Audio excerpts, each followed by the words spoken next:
2026 Bronco lands amid noisy debate, rugged legend, or clever facelift. Ford now promotes clear electric ambition, but the twist is geographic. China is getting BEV and range-extended Bronco variants built with local partners, such as Jiangling Motors, while American buyers watch and wait.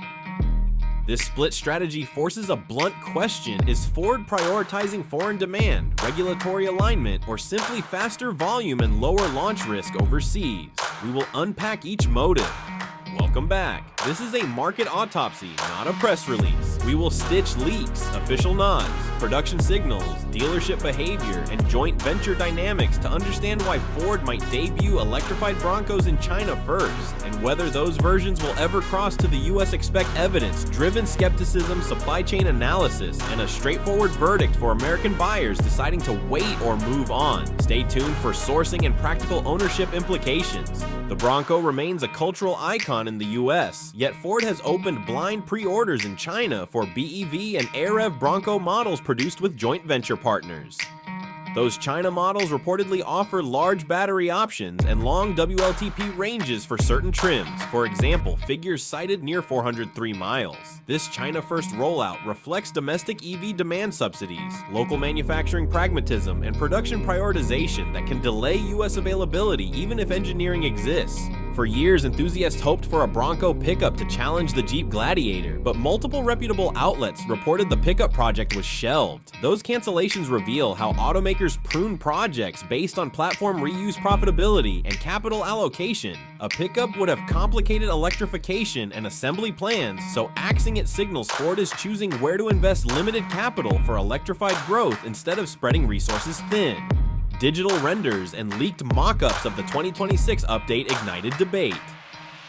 The language leans towards squared lighting and smoother panels that some say soften the brutalist, chunky character of classic Broncos purists. Argue the model risks losing its soul when pixels and aerodynamic logic replace raw cues. Meanwhile, advocates claim evolution is necessary for efficiency, safety, and global appeal. The design fight matters because identity often sells as much as capability. Ford marked Bronco heritage with a 60th anniversary package tying retro cues into modern hardware, but that celebratory move also underscores pricing pressure. Special anniversary editions bundled with Sasquatch off-road hardware push buyers toward higher trims and can reveal regional availability differences. When nostalgia becomes a sales lever, it can obscure real technical trade-offs and timing gaps between markets. Owner voices cut through glossy launches. Owners praise the Bronco for ride comfort, interior space, and trailability, but do report software hiccups, infotainment, glitches, and calibration oddities that matter more in electrified variants.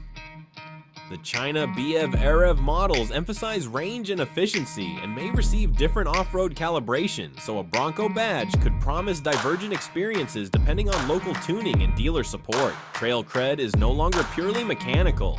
Strategically, Ford's China-first Bronco electrification fits a pragmatic playbook. Scale where incentives and JV capacity align, iterate rapidly with local partners, then consider broader rollouts that reduces launch risk and sharpens software and manufacturing learnings. But the downside is perception. US buyers may feel deprioritized, and Ford risks fragmenting a single global identity into region-specific variants with different capabilities and timelines.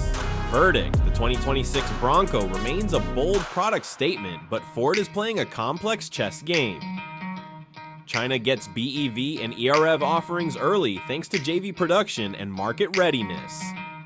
A Bronco pickup now looks unlikely after prior cancellations. Design shifts will polarize fans. For US buyers, watch the China rollout closely, understand region-specific specs, and don't assume immediate parity. Which Bronco would you buy? Comment below and subscribe for follow-ups.